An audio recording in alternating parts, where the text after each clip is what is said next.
నిర్లక్ష్య వైఖరి పెండింగ్ లో ఉన్న వేతనాలు పెండింగ్ లో ఉన్న వేతనాలు పెండింగ్ లో ఉన్న వేతనాలు పోరాడదాం పెండింగ్ లో ఉన్న వేతనాలు ఇచ్చేంత వరకు పోరాడదాం పెండింగ్ లో ఉన్న వేతనాలు ఇచ్చేంత వరకు కార్మికుల ఐక్యత కార్మికుల ఐక్యత పోరాడదాం పెండింగ్ లో ఉన్న వేతనాలు ఇచ్చేంత వరకు జిందాబాద్ టిఓసిసి జిందాబాద్ టిఓసిసి కార్మికుల ఐక్యత కార్మికుల ఐక్యత నిర్లక్ష్య వైఖరి కార్మికుల పట్ల ప్రభుత్వ నిర్లక్ష్య వైఖరి కార్మికుల పట్ల ప్రభుత్వ నిర్లక్ష్య వైఖరి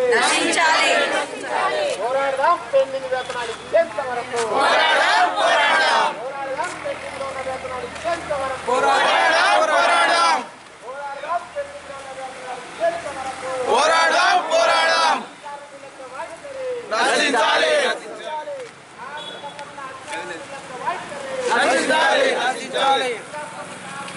ఇచ్చేంత వరకు జిందాబాద్ టిఓసిసి జిందాబాద్ టిఓసిసి జిందాబాద్ టిఓసిసి కార్మికుల ఐక్యత కార్మికుల ఐక్యత పోరాడదాం వేతనాలు ఇచ్చేంత వరకు పోరాడదాం వేతనాలు ఇచ్చేంత వరకు పోరాడదాం వేతనాలు ఇచ్చేంత వరకు కార్మికుల ఐక్యత కార్మికుల ఐక్యత పోరాడదాం పెండింగ్ వేతనాలు ఇచ్చేంత వరకు పోరాడదాం పెండింగ్ లో ఉన్న వేతనాలు ఇచ్చేంత వరకు కార్మికుల ఐక్యత కార్మికుల ఐక్యత కార్మికుల ఐక్యత పోరాడదాం పెండింగ్ వేతనాలు ఇచ్చేంత వరకు నశించాలి అధికారుల నిర్లక్ష్య వైఖరి నశించాలి అధికారుల నిర్లక్ష్య వైఖరి పెండింగ్ లో ఉన్న వేతనాలు పెండింగ్ లో ఉన్న వేతనాలు పెండింగ్ లో ఉన్న వేతనాలు పెండింగ్ లో ఉన్న వేతనాలు కార్మికుల ఐక్యత మేము గవర్నమెంట్ హాస్పిటల్లో పనిచేసేవాళ్ళు మేము స్వీపర్లం కానీ సెక్యూరిటీ కానీ శానిటేషన్ కానీ ఈ కంపెనీ నచ్చిన సంధి ఒక నెల కరెక్ట్ జీతాలు వేసింది తెలియదు. గత వీళ్ళు ఇన్ని సంవత్సరాల బట్టి వచ్చిన సంధి ఇదే సతాయిస్తారు. ఒక నెల 2 నెలలు అనుకుంటా 3 నెలలు అనుకుంటా 3 నెలలకు ఒకసారి 2 నెలలకు ఒకసారి ఇట్లా బాగా సతాయించి బాగా మాకు ఇప్పుడు ఏంటంటే మా స్కూల్ స్టార్ట్ అయినాయి. మా పిల్లలు మేము చదివించాలంటే దీంట్లో పనిచేసి చదువుకుంటాం కదా. ఎంతో కష్టపడి ఇలా పనిచేసి మేము ఈ పైసలు లేకుంటే మేము ఎక్కడికి పోతాం. వీళ్ళు జీతాలు సరిగ్గా వేయాలి కదా. జీతాలు వేయకుంటే పిల్లలు స్కూల్ పోకుండా అవుతాను, ఇంట్లో తిండి తినకుండా అవుతాను.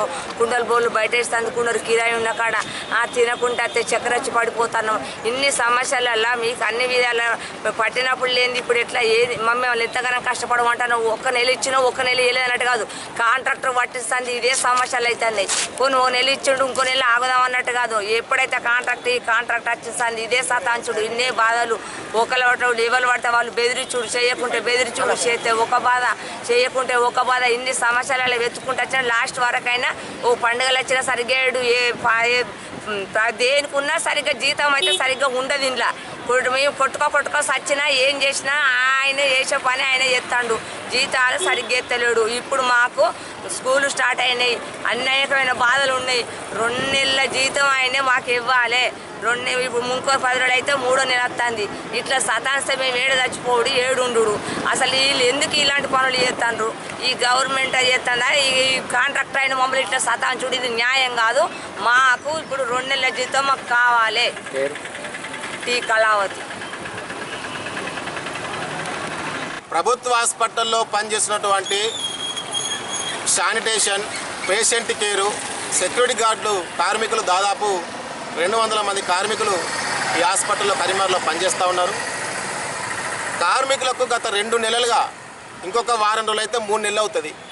2 నెలలు దాటినప్పటికీ కూడా ఇప్పటి వరకు వేతనాలు ఇవ్వడంలో ఇటు అధికారులు అటు కాంట్రాక్టర్ యాజమాన్యం నిర్లక్ష్యంగా వ్యవహరిస్తూ ఉన్నారు.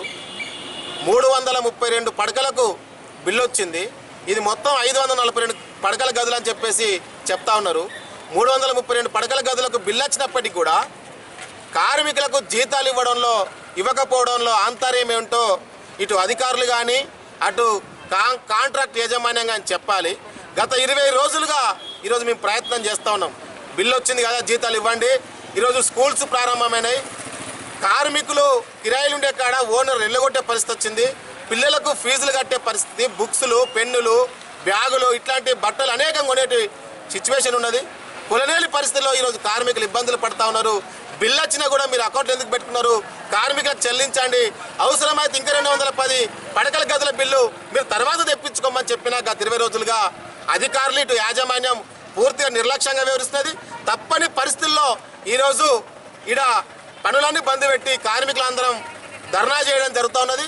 ప్రభుత్వ యంత్రాంగం కనుక స్పందించకపోతే ఈ ఆందోళనను తీవ్రతరం చేస్తామని హెచ్చరిస్తూ ఉన్నాం. బండారి శేఖరు, టీఏసీసీ ప్రభుత్వ హాస్పిటల్ యూనియన్ గౌరవ అధ్యక్షులు.